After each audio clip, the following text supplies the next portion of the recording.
చక్కటి వ్యవస్థని సర్వనాశనం చేశారనమాట. సర్వనాశనం. దశాబ్దాల యొక్క ప్రణాళిక ఆర్టీసీ అనేది.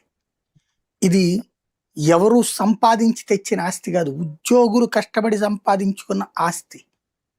ఇక్కడ ఇదివరకు మీకు గుర్తుంటే, నాకు ఐడియా లేదు మీ ఏరియాలో ఎట్లుందో కానీ, మాకైతే ఇక్కడ ప్రైవేట్ బస్సులు ఉండే.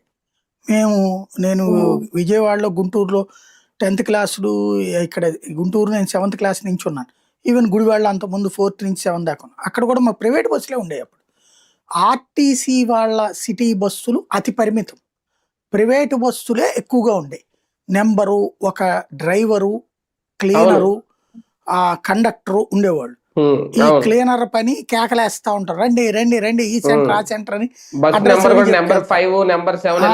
అట్లుండేవి. దారిలో ఏదన్నా మనం సరుకులు ఎక్కించుకుంటామన్నా ఎక్కించేవాళ్ళు, మధ్యలో దిగుతామంటే దిగేవాళ్ళు, రూపాయి తీసుకుని ఏదో పని మనకు కావాలంటే చేసేవాళ్ళు.